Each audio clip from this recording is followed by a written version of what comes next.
فرمایا تمہارے دنوں میں سب سے بہترین دن جمعہ کا دن ہے، اس لیے اس دن مجھ پہ کثرت سے درود پڑھا کرو۔ فَإِنَّ صَلَاتَكُمْ مَعْرُوضَةٌ عَلَيَّ، اس لیے کہ تمہارا درود مجھ تک پہنچایا جاتا ہے۔ صحابی نے پوچھا یا رسول اللہ کیف تعرض علیک صلاتنا وقد ارمت، ہمارا درود آپ تک کیسے پہنچایا جائے گا جبکہ آپ جب دنیا سے جائیں گے قبر میں جسم آپ کا ختم ہو جائے گا تو ہمارا درود آپ تک کیسے پہنچے گا؟ تو آپ صلی اللہ علیہ وسلم نے فرمایا ان اللہ حرم علی الارض اجساد الانبیاء، اللہ تعالیٰ نے پیغمبروں کے جسموں پر زمین پر پیغمبروں کے جسموں کو حرام کر دیا۔ زمین کسی پیغمبر کے جسم کو کبھی ختم نہیں کرتی۔ تو یہ بھی امت کا اجماعی عقیدہ ہے کہ جتنے بھی انبیاء ہیں ان کے جسم بالکل سلامت رہتے ہیں۔ شہداء میں تو یہ بہت زیادہ مشاہدہ ہوتا ہے، بہت سارے شہداء کے جسم سلامت رہتے ہیں۔ تو ایک اور حدیث میں آپ صلی اللہ علیہ وسلم نے فرمایا من صلی علیہ صلاۃ صلی اللہ بہا عشرہ، جس نے مجھ پر ایک دفعہ درود بھیجا۔ درود کہتے ہیں نبی صلی اللہ علیہ وسلم کے لیے اللہ تعالیٰ سے خصوصی رحمت کی دعا کرنا۔ ایک ہوتا ہے عام دعا، کسی کے لیے بھی رحمت، صلات کہتے ہیں خصوصی رحمت جو اللہ اپنے خاص بندوں پہ کرتا ہے۔ اس لیے صلات کا جو لفظ ہے نا، یہ درود اور صلات یہ پیغمبر کے علاوہ کسی کے لیے جائز نہیں ہے، کیونکہ یہ صلات خاص کس کے خاصہ ہے؟ یہ پیغمبروں کا۔ اس لیے ہم اللہم صلی علی محمد تو کہہ سکتے ہیں، لیکن یوں نہیں کہہ سکتے اللہم صلی علی فلان۔ تو وہ صلی جو ہے نا، صلات یہ خاص قسم کی رحمتیں ہوتی ہیں جو اللہ پیغمبروں پر بھیجتے ہیں۔ کبھی قرآن میں آتا ہے اولئک علیہم صلوات من ربہم ورحمہ، کہ جو لوگ صبر کرتے ہیں ان پر اللہ کی خصوصی رحمتیں بھی ہیں اور رحمت بھی ہے۔ تو پتہ چلا صلات اور رحمت میں فرق ہے۔ صلات اعلیٰ قسم کی رحمتوں کو کہتے ہیں۔ تو آپ صلی اللہ علیہ وسلم نے فرمایا جس نے میرے لیے ایک مرتبہ رحمت کی دعا کی، درود شریف پڑھا میرے لیے، تو اللہ اس پر 10 رحمتیں بھیجتے ہیں۔ اور جمعہ کے دن زیادہ فضیلت ہے درود شریف پڑھنے کی۔ البتہ یہ جو جمعہ کے دن میں حدیث مشہور ہے کہ 80 سال کے گناہ معاف ہوتے ہیں جمعہ کے دن درود پڑھنے سے، یہ حدیث سند کے لحاظ سے کمزور ہے۔ لیکن یہ جو میں نے حدیث پڑھی کہ جمعہ کا دن سب سے بہتر دن ہے، فَأَكْثِرُوا عَلَيَّ مِنَ الصَّلَاةِ فِيهِ، لہذا اس دن مجھ پہ کثرت سے درود پڑھا کرو، یہ بالکل صحیح حدیث ہے۔ تو جمعہ کے دن درود شریف کی اضافی فضیلت ہے۔ آج چونکہ جمعہ کا دن ہے اس لیے میں نے کہا کہ اس بارے میں تھوڑی سی بات کروں۔ ایک اور حدیث میں آتا ہے رسول اللہ صلی اللہ علیہ وسلم نے فرمایا لا تجعلوا قبری عیدا وصلوا علی فإن صلاتکم تبلغنی حیث کنتم، فرمایا میری قبر کو عیدگاہ نہ بناؤ۔ جیسے میلوں کی جگہ ہوتی ہے نا، میلے ٹھیلے، عید پہ جب سب لوگ جمع ہو کے خوشیاں مناتے ہیں، تو جیسے مزاروں پہ ہوتا ہے نا، قوالیاں ہو رہی ہیں اور یہ میلے ٹھیلے ہو رہے ہیں آج کل دیکھا ہے۔ تو پہلے زمانے میں بھی جب کوئی نیک آدمی دنیا سے جاتا تھا تو لوگ اس کی قبر پہ دھرنے مار کے بیٹھ جاتے تھے، اور وہ مجاور اور یہ سب جو ہمارے یہاں ہوتا ہے۔ تو آپ صلی اللہ علیہ وسلم نے منع کیا کہ میری قبر کے ساتھ یہ کچھ مت کرو، البتہ مجھ پہ درود پڑھا کرو، اور فرمایا کہ تم جہاں سے بھی درود پڑھو گے یہ مجھ تک پہنچے گا۔ اور حدیث میں رسول اللہ صلی اللہ علیہ وسلم نے فرمایا ما من احد یسلم علی الا رد اللہ علی روحی فارد علیہ، کہ جب بھی کوئی مجھ پر سلام بھیجتا ہے اللہ میری روح کو میرے جسم میں لوٹاتے ہیں اور میں اس کے سلام کا جواب دیتا ہوں۔ اب یہ کیسے ہوتا ہے؟ چونکہ یہ برزخی زندگی میں ہے، لہذا اس کی کیفیات میں اور گہرائی میں جانے کی اجازت نہیں ہے۔ جیسے اللہ بہتر سمجھتے ہیں یہ ہوتا ہے، اس کی حقیقت کا ہمیں علم پوری طرح نہیں ہے، برزخی زندگی ہے۔ اور حدیث میں آتا ہے رسول اللہ صلی اللہ علیہ وسلم نے فرمایا کہ رغم انف رجل ذکرت عنده فلم يصلی علی، اس شخص کی ناک خاک آلودہ ہو جائے جس کے سامنے میرا نام لیا جائے، میرا تذکرہ ہو اور وہ مجھ پہ درود نہ پڑے۔ ایک اور حدیث میں آپ صلی اللہ علیہ وسلم نے فرمایا البخیل من ذکرت عنده فلم يصلی علی، وہ شخص کنجوس ہے، بخیل ہے جس کے سامنے میرا نام آئے اور مجھ پہ درود نہ پڑے۔ یعنی اتنی بڑی شخصیت اور اتنے بڑے محسن اعظم کا تذکرہ آ رہا ہے اور اس کی زبان سے دعا بھی نہیں نکلتی، تو اس سے بڑا کنجوس دنیا میں کون ہو سکتا ہے؟ ایک اور حدیث میں آپ صلی اللہ علیہ وسلم نے ایک شخص کو دعا مانگتے ہوئے دیکھا جس نے درود شریف پڑھے بغیر دعا شروع کر دی، تو آپ صلی اللہ علیہ وسلم نے فرمایا اس نے دعا میں جلدی کی ہے، پھر فرمایا تم میں سے جب کسی شخص کو دعا مانگنی ہو تو پہلے اللہ کی حمد و ثنا پڑھے، پھر مجھ پر درود بھیجے۔ قرآن مجید میں بھی اللہ نے حکم دیا ان اللہ و ملائکتہ یصلون علی النبی، کہ اللہ اور اس کے فرشتے، اللہ بھی رحمت بھیجتے ہیں اور فرشتے بھی رحمت کی دعا کرتے ہیں۔ یا ایھا الذین آمنوا صلوا علیہ وسلموا تسلیما، اے ایمان والو تم بھی محمد صلی اللہ علیہ وسلم پر درود بھیجا کرو اور سلام بھیجا کرو۔ درود اور سلام میں فرق یہ ہے کہ درود اللہ کی رحمت اور سلامت کہتے ہیں کہ ہر برائی سے، ہر مشکل سے، ہر مصیبت سے بچائیں۔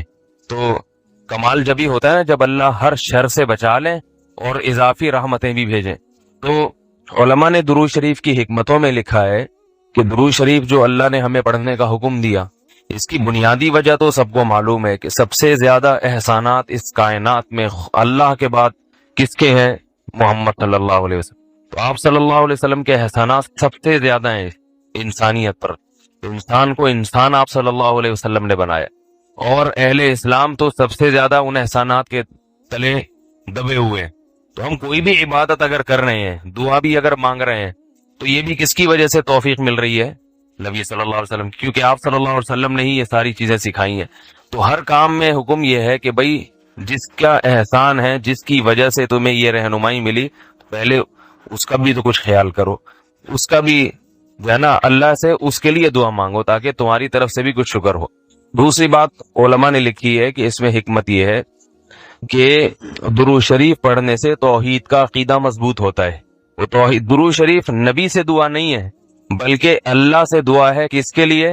نبی کے لیے۔ تو پتہ یہ چلا کہ نبی پر بھی اللہ کی رحمتیں ہوں گی، اور دعا کون مانگ رہا ہے؟ ہم مانگ رہے ہیں۔ تو اس میں نبی سے مانگنے کا دروازہ بند کر دیا کہ نبی سے مانگنے کا اسلام میں کوئی تصور نہیں ہے، بلکہ نبی کے لیے بھی اللہ سے مانگا جائے گا۔ تو جب نبی کے لیے بھی اللہ سے مانگنے کا حکم ہے، تو اپنے لیے نبی سے کیسے مانگنے کا حکم ہو گیا؟ سمجھ میں آ رہی ہے بات کہ نہیں آ رہی؟ یعنی نبی کے لیے بھی کس سے مانگنے کا حکم ہے؟ اللہ سے۔ تو اپنے لیے کس سے مانگیں گے؟ بطریق اولا ہم پھر اللہ سے مانگیں گے۔ تو اس سے عقیدہ توحید مضبوط ہوتا ہے۔ اور تیسری بات یہ کہ علماء نے لکھا ہے کہ جب درود شریف پڑھیں تو اس نظریے سے نہ پڑھیں کہ نبی ہماری دعا کے محتاج ہیں، نبی اللہ کی رحمت کے تو محتاج ہیں، یہ تو درود شریف سے پتہ چلتا ہے، لیکن اللہ کی وہ رحمت اس وقت بھی ہوتی اگر ہم یہ دعا نہ مانگتے۔ تو ہمیں اس لیے ہے کہ ہم بھی انگلی کٹا کے شہیدوں میں نام لکھوا لیں۔ سمجھ رہے ہیں نا؟ اس کی حضرت مولانا اشرف علی تھانوی رحمہ اللہ نے بڑی پیاری مثال دی۔ فرمایا کہ جیسے کوئی بادشاہ اپنے شہزادے پر کچھ انعام کرنا چاہے، بادشاہ تو چاہتا ہے نا اپنی اولاد کو نوازنا، اپنے محبوب، شہزادہ اس کا محبوب ہوتا ہے۔ تو آپ اگر بادشاہ سے سفارش کر دیں کہ حضرت یہ تحفہ آپ اپنے شہزادے کو دے دیں، یا یہ فلاں چیز اپنے شہزادے کو، تو بادشاہ تو پہلے بھی دے رہا ہے، لیکن آپ کے کہنے سے وہ اور خوش ہو جائے گا کہ بھئی دیکھو جو کام میں چاہتا تھا یہ بھی اسی کی درخواست کر رہا ہے۔ تو نتیجہ کیا نکلے گا؟ تھوڑا سا آپ کو بھی دے دے گا وہ، ٹھیک ہے نا، کہ چلو یہ گڑ تم بھی منہ میٹھا کر لو اپنا، تم نے اتنا اچھا کام کیا۔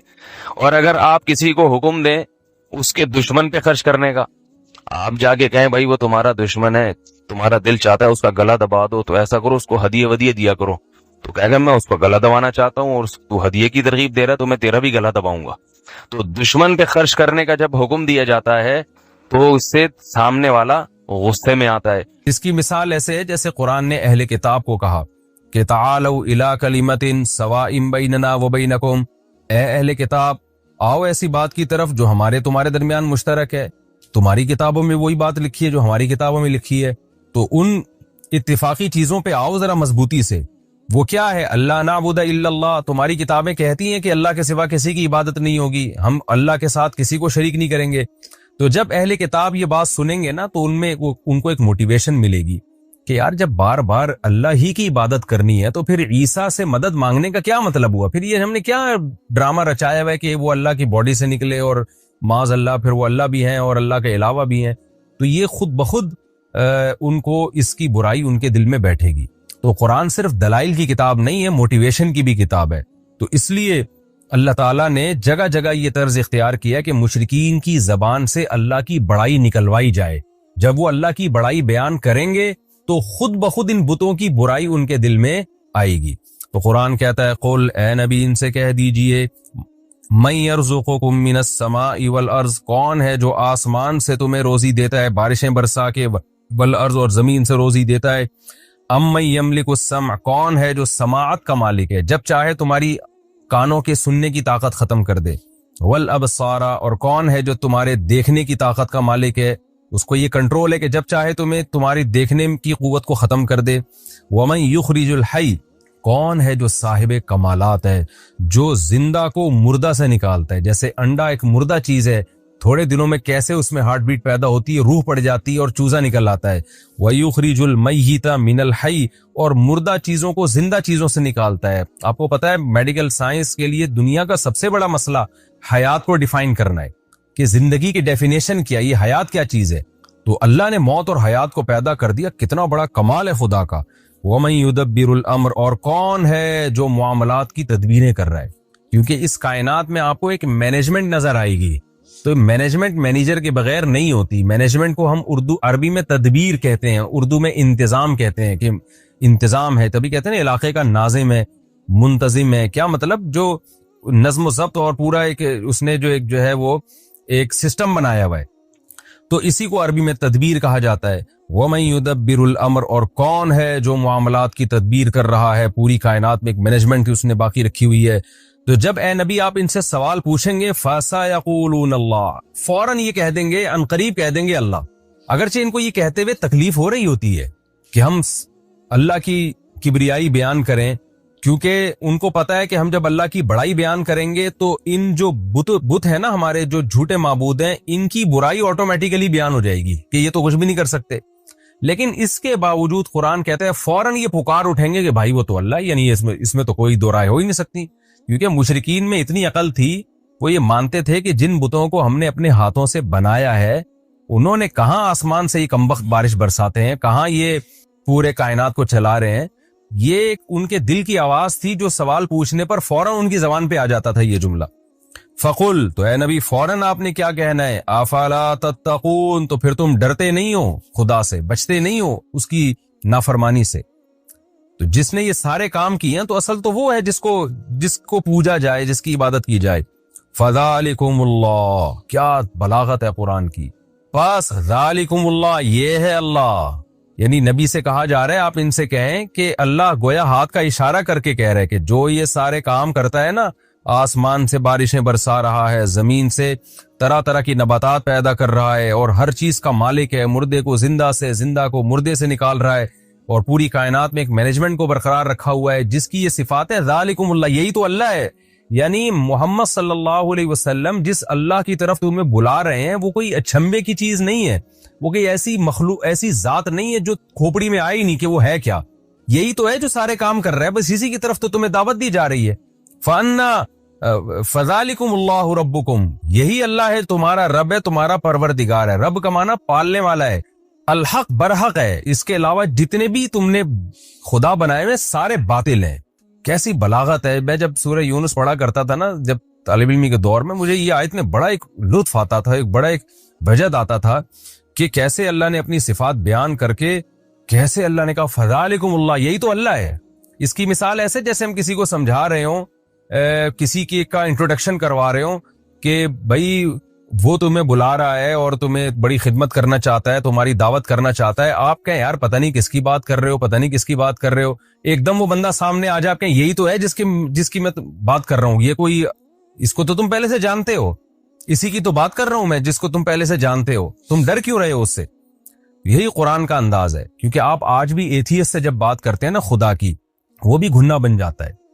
جو خدا کے منکر ہے نا وہ بھی کہتے ہیں پتہ نہیں کون سے گاڈ کی بات کر رہے ہو یار، تم ہے بھی کہ نہیں ہے، کہاں ہے وہ، نظر کیوں نہیں آتا؟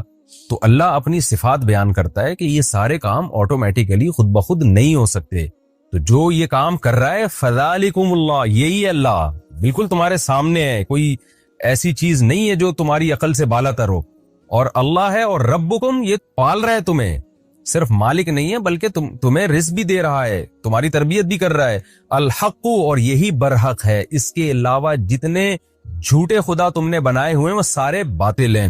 فماذا بعد الحق الا الضلال، تو بتاؤ حق کے بعد اب گمراہی کے سوا کیا رہ گیا؟ یعنی اللہ کا انٹروڈکشن بھی آ گیا، تعارف بھی آ گیا، اور اس سے اللہ کا وجود بھی ثابت ہو گیا، اور اللہ کا ایک ہونا بھی ثابت ہو گیا کہ یہ سارے کام تو اکیلا اللہ کر رہا ہے، جن کو تم معبود بنا کے پوجتے ہو وہ تو کچھ بھی نہیں کر رہے۔ تو اللہ کا وجود بھی ثابت ہو گیا اور اللہ کا ایک ہونا بھی ثابت ہو گیا۔ تو اس حق کو اگر تم نہیں مانتے تو بتاؤ حق کے بعد گمراہی کے سوا کیا ہے؟ اس کا مطلب اس حق کو تم چھوڑو گے تو تم گمراہی کی طرف لے کے جا رہے ہو۔ یعنی یہ نہیں ہو سکتا کہ کوئی آدمی کہ میں تو نیوٹرل ہوں، میں نہ اللہ کو مانتا ہوں نہ میں نہیں مانتا، بس میں تو ویسی زندگی گزار رہا ہوں، مجھے کیوں گمراہ کہہ رہے ہو؟ نہ اللہ کہہ رہے ہیں جو حق کو نہیں مانتا تو وہ گمراہ ہے، جو حق کو نہیں مانتا تو اس کا مطلب وہ گمراہ ہے۔ فماذا بعد الحق، تو بتاؤ کیا چیز ہے حق کے بعد؟ الا الضلال، سوائے گمراہی کے۔ تو اب جو براڈ مائنڈڈ بننے والے لوگ ہیں نا، جو لبرل بنتے ہیں کہ جی ہم کسی ایک طرف نہیں جاتے، نہ ہم خدا کے وجود کو مانتے ہیں نہ انکار کرتے ہیں، اور ہم تو یعنی اعتدال والی رائے اختیار کرتے ہیں، تو اللہ کہتے ہیں نہ نہ نہ نہ نہ، ایک چیز کا حق ہونا ثابت ہو جائے نا تو اس پہ ڈٹ جاؤ، چاہے لوگ تمہیں فنڈامنٹلسٹ کہیں، لوگ تمہیں دقیانوس کہیں، لوگ تمہیں بنیاد پرست کہیں، کچھ بھی کہیں، کیونکہ اگر اس حق کو تم نہیں مانتے تو پھر بیچ کا کوئی دوسرا راستہ نہیں ہے، حق کے علاوہ سب کچھ گمراہ ہے، تو اس کے علاوہ کوئی رائے رکھو گے تو وہ گمراہی والی رائے کہلائے گی، تم پھر معتدل نہیں کہلاؤ گے بلکہ تم گمراہ کہلاؤ گے۔ فماذا بعد الحق الا الضلال، تو بتاؤ حق کے بعد کیا رہ گیا ہے سوائے گمراہی کے؟ فانا تصرفون، تو تم کہاں پھرائے جا رہے ہو؟ تم اس حق کو چھوڑ کے کون ہے جو تمہیں کہیں اور لے کے جا رہا ہے؟ دیکھیں یہ بھی پیسو وائس کا جملہ استعمال کیا، یہ نہیں کہا کہ فانا تصرفون تم کہاں پھر رہے ہو، بلکہ تم کہاں پھرائے جا رہے ہو۔ کیا مطلب؟ کون سی طاقت ہے جو تمہیں حق سے ہٹا کر کہیں اور لے کے جا رہی ہے؟ اس میں بھی بلاغت ہے۔ بلاغت یہ ہے کہ انسان کا ضمیر، اس کی عقل تو کہتی ہے کہ حق یہی ہے، لیکن کوئی غیر مرئی طاقتیں ہیں جو انسان کو ہٹا رہی ہوتی ہیں وہاں سے۔ وہ شیطان بھی ہو سکتا ہے، وہ آپ کا کلچر بھی ہو سکتا ہے، وہ آپ کے ملکی قوانین بھی ہو سکتے ہیں، وہ آپ کا انوائرمنٹ، اور بہت ساری اور چیزیں ہیں جو انسان کو آپ کی خواہشات بھی ہو سکتی ہیں، وہ ساری چیزیں آپ کو ہٹا رہی ہوتی ہیں، کھینچ رہی ہوتی ہیں دوسری طرف۔ تو اللہ کہتے ہیں کہ آپ کو کہاں پھرایا جا رہا ہے، کہاں گھمایا جا رہا ہے، یعنی کوئی اور گھما رہا ہے آپ کو، سوچو کوئی اور گمراہ کر رہا ہے، گویا آپ تو گمراہ نہیں ہونا چاہتے لیکن ایسا لگتا ہے کوئی طاقت ہے جو آپ کو سیدھے راستے سے ہٹا رہی ہے، اس کے بارے میں غور کرو۔ کذالک حقت کلمۃ ربک علی الذین فسقوا، اسی طرح جو فاسق لوگ ہیں، حدود کو کراس کرتے ہیں۔ حدود کا کیا مطلب؟ عقل کی بھی ایک حد ہے، ضمیر کی بھی ایک حد ہے، لیکن وہ تمام حدود کو کراس کر کے گمراہی کی طرف جو لوگ جاتے ہیں تو ان لوگوں پر اسی طرح رب کا کلمہ ثابت ہو جاتا ہے۔ وہ کلمہ کیا ہے کہ لا یؤمنون، یہ لوگ ایمان نہیں لے کر آئیں گے، یہ کلمہ ان پر ثابت ہو جاتا ہے، اللہ کا کلمہ، کہ یہ ہٹ دھرم لوگ سب کچھ مان کے بھی کہ اس کائنات کو چلانے والا اللہ، پیدا کرنے والا اللہ، اس کے بعد بھی وہ گمراہی کا راستہ اختیار کرتے ہیں۔ تو دیکھو اس طرح سے اللہ کی بات ان پر ثابت ہو جاتی ہے، لیکن کن پر؟ جو حدود کو کراس کرتے ہیں۔ قل هل من شرکائکم من یبدأ الخلق ثم یعید، اے نبی ان سے کہہ دیجئے، مزید سوال پوچھیں کہ تمہارے جو معبود ہیں ان میں کوئی ایسا ہے جو مخلوق کو پہلی مرتبہ جس نے پیدا کیا ہو، ثم یعیدہ، پھر اس کو دوبارہ بھی پیدا کرے میدان حشر میں؟ تو فرسٹ ٹائم بھی نہ کسی نے پیدا کیا اور دوبارہ پیدا کرنا تو سوال ہی پیدا نہیں ہوتا۔ قل اللہ، آپ ان سے کہہ دیجئے اللہ ہی ہے، یبدأ الخلق، جو مخلوق کو پہلی دفعہ پیدا کرتا ہے، ثم یعیدہ، پھر دوبارہ بھی پیدا کرے گا۔ اچھا یہاں آپ ایک بلاغت کا نقطہ دیکھیں، جب پہلے سوالات کیے گئے تھے کہ جو کون ہے جو آسمان سے روزی برساتا ہے، کون ہے جو زندہ کو مردہ سے نکالتا ہے، تو قرآن نے کہا فوراً یہ کہیں گے فَسَيَقُولُونَ اللَّهُ، اللہ یہ کام کرتا ہے۔ لیکن یہاں پر کیا ہے؟ جب ان سے سوال پوچھا گیا کون ہے جس نے مخلوق کو پہلی دفعہ پیدا کیا اور دوبارہ بھی پیدا کرے گا، اب یہاں قرآن نے یہ نہیں کہا کہ فَسَيَقُولُونَ اللَّهُ، یہ فوراً کہیں گے اللہ۔ وجہ اس کی یہ تھی کہ دوبارہ پیدا کرنے کے یہ قائل نہیں تھے بہت سارے مشرکین، وہ کہتے تھے پہلی دفعہ تو اللہ نے پیدا کیا، دوبارہ نہیں کرے گا، تو اس لیے اللہ نے اپنی بات بھی آگے بڑھا دی کہ صرف فرسٹ ٹائم نہیں ہے، دوبارہ بھی میں پیدا کروں گا۔ تو اس لیے اللہ نے کہا کہ اے نبی آپ خود ان کو بتا دیں، اب یہاں یہ جواب نہیں دیں گے، اب آپ ان کو بتا دیں کہ جیسے فرسٹ ٹائم خدا نے پیدا کیا ہے، دوبارہ بھی اللہ ہی پیدا کرے گا۔ یہ جو تمہارے بت ہیں پتھر کے بنے ہوئے اور جو جھوٹے خدا ہیں، نہ انہوں نے مخلوق کو پہلی دفعہ پیدا کیا اور نہ یہ دوبارہ پیدا کرنے پر قدرت رکھتے ہیں۔ قل هل من شرکائکم من یبدأ الخلق، کہہ دیجئے تمہارے معبودوں میں کون ہے جو فرسٹ ٹائم مخلوق کو پیدا کرتا ہے، ثم یعیدہ، پھر دوبارہ پیدا کرے گا۔ قل اللہ یبدأ الخلق، پھر آپ خود بتا دیں، یہ تو چپ چاپ بیٹھے رہیں گے، آپ ان کو بتا دیں اللہ ہے یبدأ الخلق، جو مخلوق کو پہلی دفعہ پیدا کرتا ہے، ثم یعیدہ، پھر اس کو دوبارہ بھی لوٹائے گا، دوبارہ بھی پیدا کرے گا۔ فَأَنَّا تُؤْفَكُونَ، تو تم کہاں پھرائے جا رہے ہو؟ دوسری دفعہ چلو پیدا کرنے کے قائل نہیں، لیکن فرسٹ ٹائم تو مانتے ہو نا اللہ نے پیدا کیا، تو اس اللہ کو چھوڑ کر کن جھوٹے خداؤں کے پیچھے لگے ہوئے ہو؟ قُلْ هَلْ مِن شُرَكَائِكُم مَن يَهْدِي إِلَى الْحَقِّ، یہ بھی بڑی دلچسپ آیت ہے۔ آپ بتا دیجئے تمہارے معبودوں میں کون ہے ایسا ہے مَن يَهْدِي إِلَى الْحَقِّ، جو حق کی طرف رہنمائی کرتا ہے۔ جتنے جھوٹے خدا دنیا میں ہیں، کوئی گائیڈنس ہے؟ وہ ہمیں بتا سکتے ہیں کہ صحیح کیا ہے غلط کیا ہے؟ اور جو اللہ ہے وہ تو ہمیں حق بتا رہا ہے، وہ بتا رہا ہے زنا بری چیز ہے، نکاح بری چیز نہیں ہے، سود بری چیز ہے، تجارت بری چیز نہیں ہے، شراب بری چیز ہے، اور حلال اور پاکیزہ اموال بری چیز نہیں ہے۔ وہ تو ہمیں جگہ جگہ گائیڈ کر رہا ہے، رشتہ داری توڑنا بری چیز ہے، جوڑنا اچھی چیز ہے۔ وہ ہمیں نماز بھی بتا رہا ہے کہ ایسے رب کی عبادت کرنی ہے، حج ایسے کرنا ہے، قربانی ایسے کرنی ہے۔ گائیڈنس آپ کو اسلام میں جگہ جگہ گائیڈنس ملے گی اور بہترین ہدایت ملے گی۔ تو قرآن کہہ رہا ہے کہ ان سے کہیں کہ ایک تو خدا ہے جو تورات میں، انجیل میں، قرآن میں گائیڈ کر رہا ہے، جس نے ابراہیم علیہ السلام کے ذریعے گائیڈ کیا لوگوں کو، بتایا صحیح کیا ہے غلط کیا ہے۔ اور ایک تمہارے جھوٹے معبود ہیں جو کم بخت ہزاروں سال سے چپ بیٹھے ہوئے ہیں، پھوٹتے نہیں ہیں منہ سے کچھ بھی، اور اگر کوئی ان میں زندہ معبود ہو وہ گائیڈ بھی غلط کر رہا ہوتا ہے۔ تو اب بتاؤ کس سے محبت کی جائے گی، کس کی عبادت کی جائے گی؟ قُلْ هَلْ مِن شُرَكَائِكُم، آپ ان سے کہہ دیجئے کیا ہیں تمہارے معبودوں میں سے من، کوئی ایسا معبود ہے یہدی الی الحق، جو سیدھے راستے کی رہنمائی کرتا ہو؟ یہ یہاں بھی چپ بیٹھیں گے، کیونکہ یہاں بھی یہ فوراً اگر یہ کہہ دیتے نا، یہاں چونکہ ان کو توہین محسوس ہو رہی ہے، اگر کہہ دیں گے نہیں ہمارے معبود تو سیدھے راستہ دکھائی نہیں سکتے، تو ابے بھائی جب تمہارے معبود تمہیں گائیڈ ہی نہیں کر سکتے تو وہ تمہارے رہنما کیسے بن گئے، تمہارے لیڈر کیسے بن گئے وہ؟ اور ان کو تم فالو کیسے کرو گے؟ فالو لیڈر کو کیا جاتا ہے نا، تو لیڈر ہونے کی صلاحیت ہوگی تو فالو کیا جائے گا۔ تو اس لیے اللہ کو فالو کرو، کیونکہ فالو اس کو کیا جاتا ہے جو سیدھا راستہ دکھا رہا ہو۔ جو بیچارہ خود گائیڈنس کا محتاج ہو وہ لیڈر کیسے بن سکتا ہے، اس کو فالو کیسے کیا جائے گا؟ قُلِ اللَّهُ يَهْدِي لِلْحَقِّ، آپ ان کو کہہ دیجئے اللہ ہے جو سیدھے راستے کی طرف رہنمائی کرتا ہے۔ اب قرآن یہ مقدمہ قائم کر کے، یہ دلیل قائم کر کے ایک اور بات پر استدلال کر رہا ہے کہ جو سیدھے راستے کی رہنمائی کرتا ہے بھلا وہ اس بات کا زیادہ حقدار ہے کہ اس کی اتباع کی جائے، یا جو بیچارہ خود جس کے پاس سیدھا راستہ نہ ہو جب تک کہ اس کو کوئی راستہ نہ بتائے؟ تو جو لیڈر ہی گائیڈنس کا محتاج ہے تو عوام اس کو کیسے فالو کرے گی؟ تو فالو اس کو کیا جاتا ہے جس کو سیدھے راستے کا پتہ ہو اور بتا رہا ہو۔ تو یہ صفت اللہ کے علاوہ کسی میں نہیں پائی جاتی۔ اور آج کے حالات میں تو آپ دیکھ لیں نا، جن قوموں کو ہم فالو کر رہے ہیں وہ خود ہدایت کی محتاج ہیں۔ کیسے کیسے قوانین وہ اپنے ملکوں میں پاس کر رہے ہیں، شراب کو انہوں نے لیگل کیا ہوا ہے، زنا کو لیگل کیا ہوا ہے، یہ تو خود ہدایت کی محتاج ہیں، اور آج ہم نے ان کو لیڈر بنایا ہوا ہے۔ یہ آیت ان لوگوں کے لیے بھی ہے جو اسلام کو چھوڑ کر، خدا کو چھوڑ کر کسی اور قوم کو اپنا لیڈر سمجھتے ہیں اور اس کو فالو کرتے ہیں اور اس کی اتباع میں عزت محسوس کرتے ہیں۔ قرآن کہتا ہے آفمن یہدی الی الحق، بھلا وہ ذات جو حق کی طرف رہنمائی کرے، احق، وہ زیادہ حقدار ہے، ان یتبع، کہ اس کی اتباع کی جائے، من، یا وہ زیادہ حقدار ہے، لا یہدی، جو خود سیدھے راستے پر نہ ہو، الا ان یہدا، الا یہ کہ اس کو ہدایت دی جائے، یعنی جب تک کہ اس کو ہدایت دی نہ جائے وہ خود سیدھا راستہ متعین نہ کر سکتا ہو، تو اس کو کہاں سے فالو کیا جائے گا؟ فالو اس کو کیا جائے گا جو تمہیں سیدھا راستہ بتاتا ہے، اور وہ اللہ کے سوا کوئی بھی نہیں ہے۔ فما لکم، تو تمہیں کیا ہو گیا، کیف تحکمون، تم کیسے فیصلے کر رہے ہو کہ خدا کو چھوڑ کر، یعنی خدا کے علاوہ کسی کو بھی آپ لیڈر بنائیں گے نا تو یہ آیت سب پہ صادق آ رہی ہے۔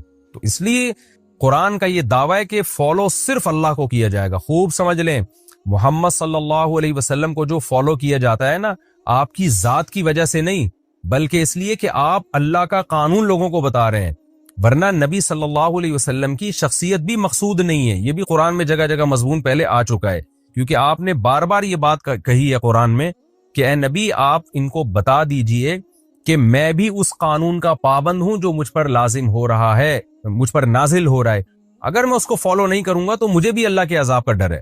اس سے پتہ چلتا ہے ہم جو نبی کو فالو کرتے ہیں اس لیے کہ نبی اللہ کے حکام ہمیں بتاتے ہیں، وہ اللہ کی مرضی کے خلاف نہیں چلاتے، ورنہ اصل مقصد جو اسلام کا دعویٰ ہے صرف اور صرف اور صرف اللہ ہی ہے جو اس قابل ہے کہ اس کی اتباع کی جائے، اللہ کے علاوہ کوئی قابل اتباع نہیں ہے۔ وما يتبع اکثرهم الا ظنا، ان میں سے اکثر لوگ گمان کو فالو کرتے ہیں۔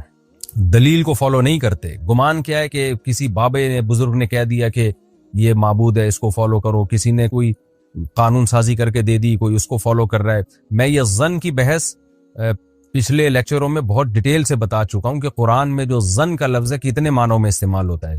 تو یہاں جب ظن ہے نا, اس سے وہ ظن مراد ہے جس ظن کے پیچھے کوئی دلیل نہ ہو.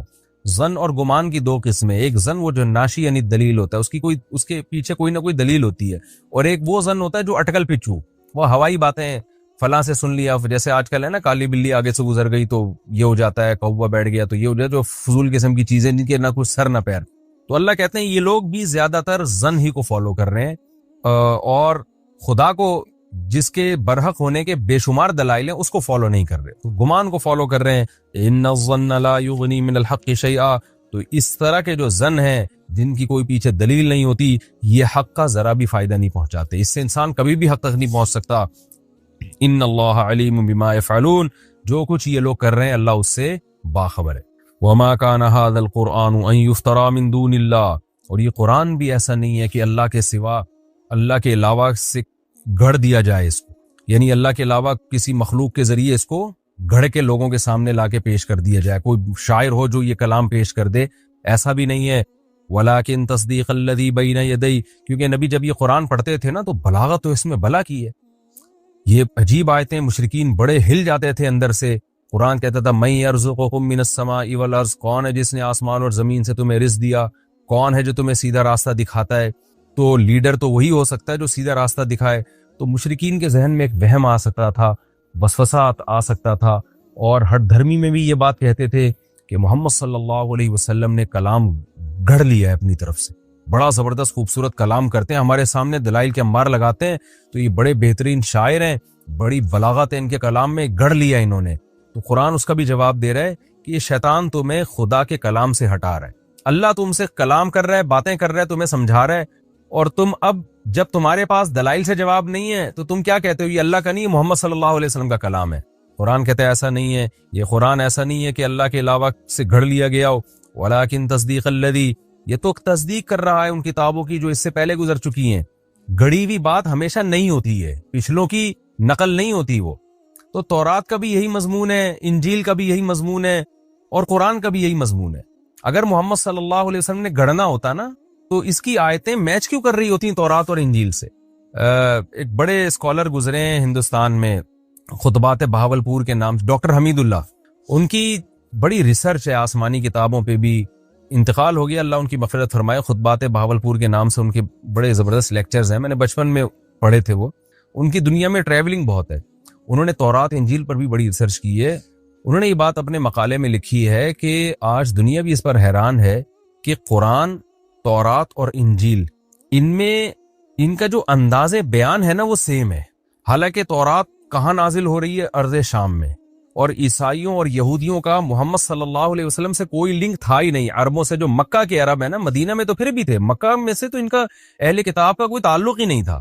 لیکن مکہ کا ایک یتیم بالکل اسی انداز سے کلام پیش کر رہا ہے جو موسیٰ کلیم اللہ کر چکے ہیں اور جو عیسیٰ روح اللہ کر چکے ہیں. تو یہ خود قرآن کے لیے قرآن کے برحق ہونے کی ایک بہت بڑی دلیل ہے. تو قرآن کہتا ہے ولیکن تصدیق الذی, یہ تو ان مضامین کی تصدیق کرتی ہے جو اس سے پہلے گزر چکی ہیں, سیم مضامین ہے. جیسے وہ اللہ کی کتاب تھی, یہ بھی اللہ کی کتاب ہے. وتفصیل الکتاب, اور اس میں ضروری احکام ہم نے تفصیل سے بیان کر دیے ہیں. لا ریب فیہ, اس کے اللہ کی طرف سے ہونے میں کوئی شک نہیں ہے. من رب العالمین, رب العالمین کی طرف سے ہے. ام یقولون افترا, کیا یہ لوگ کہتے ہیں کہ اللہ نبی نے یہ کلام گھڑ لیا ہے. قل فاتوا بسورۃ مثلہ, اے نبی ان سے کہہ دیجئے تم بھی اس جیسی کوئی صورت بنا کے لے آؤ.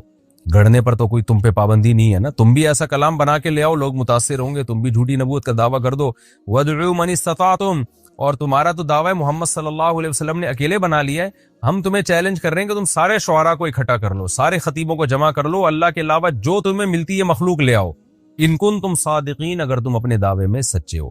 آگے قرآن کہتا ہے بل کذبوا, اصل بات یہ ہے کہ قرآن کے بارے میں یہ نہیں کہ ان کو دلائل سے لگاؤ کہ یہ جھوٹا کلام ہے, نا, اصل بات یہ ایسی چیز کا انکار کر رہے ہیں لم یحیطوا بعلمہ, کہ ان کے علم میں اس کا احاطہ ہی نہیں کیا ہے, انہوں نے اس کے بارے میں تحقیق ہی نہیں کی, غور و فکر ہی نہیں کیا ہے, گمان سے بس انکار کر رہے ہیں. اور دوسری وجہ یہ لما یاتہم تاویلہ, انہوں نے اس انکار کا انجام بھی نہیں دیکھا, وہ آیا ہی نہیں, ان کو سزا ملی نہیں اب تک. اس لیے جب لاؤبالی پن میں انکار کرتے چلے جا رہے ہیں تو اللہ اب ان کو دھمکی دے رہا ہے کہ اے مشرکین عرب، اے مشرکین مکہ، تم قرآن کا انکار مت کرو. کیوں؟ کذالک کذب الذین من قبلہم، ان سے پہلے لوگوں نے بھی انکار کیا تھا. فانظر کیف کان عاقبۃ الظالمین، دیکھو ظالمین کا انجام پھر کیسا ہوا. تو تمہارا بھی پھر وہی انجام ہو سکتا ہے. تو دلائل سے تو اللہ بات کر رہے ہیں، اللہ تعالیٰ دھمکیاں بھی دے رہے ہیں ساتھ ساتھ کہ یہ ہلکی بات نہیں ہے کہ جس کا دل چاہے ایمان لے آئے، جس کا دل چاہے رد کر دے. نہ، تمہیں غور و فکر کر کے ایمان لانا پڑے گا. پھر نبی کو تسلی دی جا رہی ہے کیونکہ نبی صلی اللہ علیہ وسلم بہت پریشان ہوتے تھے، سب ایمان کیوں نہیں لے کر آتے، اتنی واضح آیات ہیں. اللہ نے فرمایا وَمِنْهُمْ مَن يُؤْمِنُ بِهِ، کچھ ان میں سے ایسے ہیں جو ایمان لائیں گے اور لاتے ہیں. وَمِنْهُمْ مَن لَا يُؤْمِنُ بِهِ، اور کچھ ایسے ہیں جو نہیں لے کر آئیں گے. تو آپ نے اپنا کام جاری رکھنا ہے. یہ لالچ نہیں رکھنی کہ سارے مسلمان ہو جائیں، یہ ممکن نہیں ہے. وَرَبُّكَ أَعْلَمُ بِالْمُفْسِدِينَ، جو مفسد لوگ ہیں، جو ایمان نہیں لے کر آئیں گے، اللہ ان کو خوب جانتا ہے، خود ہی نمٹ لے گا ان سے. یہ ہمارا جناب رکوع نمبر 4 اور 9 تفسیر کے لحاظ سے کمپلیٹ ہوا. میں انشاءاللہ اس کا مختصر خلاصہ پیش کر دیتا ہوں. پہلی آیت میں ہمیں اللہ نے بتایا کہ اللہ کی صفات ہیں، آسمان سے رزق برساتا ہے. دیکھیں قرآن کا جو دلائل کا انداز ہے وہ منطقیانہ نہیں ہے، وہ نیچرل ہے. تو نیچرل یہی ہے کہ قرآن اس کائنات میں ہونے والے تغیرات کو بیان کرتا ہے کہ یہ خود بخود کیسے ممکن ہے، یہ آٹومیٹیکلی نہیں ہو سکتے، یہ سب کچھ اللہ کر رہا ہے. تو مشرکین کی زبان سے نکلوایا جا رہا ہے اللہ کا تعارف، اور پھر نفی کی جا رہی ہے کہ جب اللہ کر رہا ہے تو پھر ان معبودوں کو تم کیوں پوچھتے ہو. تو پہلا مضمون تو اس کا توحید ہوا کہ سب کچھ کرنے والی ذات اللہ کی ہے، لہذا پکارا بھی اسی کو جائے گا اور عبادت بھی اسی کی جائے گی. دوسری بات ہمیں کیا پتہ چلی کہ پہلی مرتبہ اللہ نے پیدا کیا. مشرکین جو شرک کرتے تھے ان کی میں بھی اتنی کھوپڑی تھی کہ خود بخود کائنات پیدا نہیں ہو سکتی. تو وہ یہ مانتے تھے کہ فرسٹ ٹائم اللہ نے پیدا کیا. اختلاف اس میں کرتے تھے کہ دوبارہ پیدا ہوگا کہ نہیں، یہ ہوگی کہ نہیں ہوگی. تو آج کا جو ملحد ہے وہ بالکل ہی بے عقل ہے. وہ کہتے ہیں کائنات خود خالق ہے، یعنی کائنات نے اپنے آپ کو خود پیدا کر لیا. یہ تو پاگلوں والی بات ہے بالکل. اچھا یہ بھی خوب سمجھ لیں، جو ملحد کہتے ہیں نا کوئی خدا نہیں ہے، یہ بھی جھوٹ بولتے ہیں. جو یہ کہتا ہے نا خدا نہیں ہے، وہ اس کائنات ہی کو کریٹر مان رہا ہے. یعنی اس مادی چیز جو کچھ ہونے میں کسی طاقت کی محتاج ہے، اس محتاج ہی کو کریٹر قرار دے دیا. تو کتنی بڑی بے عقلی کی بات ہے. تو اللہ نے ان آیتوں میں بتایا کہ فرسٹ ٹائم بھی وہ پیدا کرتا ہے، دوبارہ بھی وہی پیدا کرے گا. اور تیسری بات، ہم فالو کس کو کریں، اس کا بھی ان آیتوں میں اللہ نے جواب دیا کہ آفمن یہدی الی الحق احق ان یتبع امن لا یہدی الا ان یہدی. یہ آیت تو رٹا لگا کے یاد کر لیں. یہ آج مغربی کلچر پہ بہت صادق آتی ہے. مشرکین مکہ کسی کلچر کو فالو نہیں کرتے تھے. مشرکین مکہ اپنے ہی باپ دادا کے گڑے ہوئے مذہبی غلط نظریات کو فالو کرتے تھے. اس پہ قرآن نے یہ کہا کہ جو خود ہدایت کا محتاج ہو اس کو فالو کیا جائے گا، یا جو ہدایت دیتا ہو اس کو فالو کیا جائے گا. آج بھی یہ بات دنیا پہ صادق آتی ہے کہ دنیا میں مجھے بتاؤ قرآن کے علاوہ، یہ اللہ کے علاوہ جس نے قرآن میں آیتیں نازل کی، آپ کو ہدایت ملے گی کہاں؟ جو مغربی ممالک جو اپنے آپ کو اتنے بڑے فنٹر سمجھتے ہیں، دنیا کی ذہین ترین اور تہذیب یافتہ قومیں سمجھتی ہیں، وہ خود اپنے ہاتھوں سے بنائے ہوئے قوانین سے پریشان ہیں. ان کا سسٹم کیسا تباہ و برباد ہو رہا ہے وہاں پہ، کس قسم کے بیہودہ قوانین باہر رائج ہو رہے ہیں. یعنی جو چیز ان کی قوم میں شامل ہو جائے نا، کلچر کا حصہ بن جائے، وہی قانون بن کے اسمبلیوں میں پاس ہو جاتی ہے. تو جو برائی معاشرے میں پھیل جائے گی وہ قانون بن کے پاس ہو جائے گی. تو اس سے تو پتہ چلتا ہے وہ تو خود گائیڈنس کے محتاج ہیں، اور ہماری جو ینگ جنریشن ہے وہ فالو ان کو کر رہی ہے. اس لیے میرے بھائی فالو صرف اللہ ہی کو کیا جائے گا، کیونکہ آپ قرآن کے الحم سے لے کے والناس تک اگر احکام دیکھیں تو آپ کو نیچر کے قریب نظر آئیں گے. قرآن صفائی کی تعلیم دے رہا ہے، وَثِيَابَكَ فَطَهِّرْ، اپنے کپڑوں کو پاک رکھیے. یا ایھا النبی کلوا من الطیبات واعملوا صالحا، کہ کھاؤ بھی پاکیزہ اور عمل بھی پاکیزہ ہو. تو ہر چیز میں پاکیزگی جھلک رہی ہے، اس میں طہارت جھلک رہی ہے. تو اس لیے یہ 2 اور 2 4 کی طرح ہے کہ یورپ کے پاس، اہل مغرب اقوام کے پاس، ان لوگوں کے پاس ہدایت نہیں ہے. تو اللہ کہہ رہا ہے بھلا جس کے پاس خود ہدایت نہ ہو وہ اس بات کے زیادہ لائق ہے کہ اس کو فالو کرو، یا جو خود لوگوں کو ہدایت دے رہے جیسے کہ اللہ. ظاہر ہے اللہ کے علاوہ ہمارے پاس کوئی نہیں ہے جس کو ہم فالو کریں. اب اللہ نے ہمیں بتایا کہ میرے احکام تمہیں نبی بتائیں گے، لہذا نبی جیسا کر رہے ہیں اور جیسا کہہ رہے ہیں اس کو فالو کرتے چلے جاؤ. تو ہم نبی کی اتباع جو کرتے ہیں اس لیے تاکہ ہم اللہ کی اتباع کر سکیں. اور وما یتبع اکثرهم الا ظنا، اس میں ہر باطل کی جو بیس ہے وہ یہی ہوتی ہے. اس کے تحت علماء نے لکھا ہے کہ آج کل جو لوگوں کے سیاسی تبصرے یا اوٹ پٹانگ تبصرے جن کی کوئی دلیل ہی نہیں ہوتی، ان کے پاس کوئی معلومات ہی نہیں ہوتی، اور بیٹھ کے آپ دیکھیں نا 4 آدمی جمع ہوں گے تو چاروں پھینکنا شروع کر دیتے ہیں، وہ یہ کر رہا ہے، وہ یوں کر رہا ہے، وہ غلط ہے، وہ صحیح ہے. کسی کے پاس کوئی اوتھینٹک بات نہیں ہوتی، کوئی دلیل نہیں ہوتی. تو یہ ہر باطل کے پیچھے یہی فلسفہ ہوتا ہے، بغیر تحقیق کے، بغیر دلیل کے بات کرنا. تو مشرکین عرب بھی اسی بیس پہ برباد ہوئے. اور پھر ان آیتوں میں ہمیں یہ بھی بتایا گیا کہ قرآن اللہ کا کلام ہے، اس کی بلاغت ایسی ہے. اس پر میں بہت ڈیٹیل سے سورہ بقرہ میں بات کر چکا ہوں کہ یہ جو قرآن بار بار دعویٰ کرتا ہے کہ اس جیسا کلام نہیں لا سکتے، اس کا مطلب کیا ہے.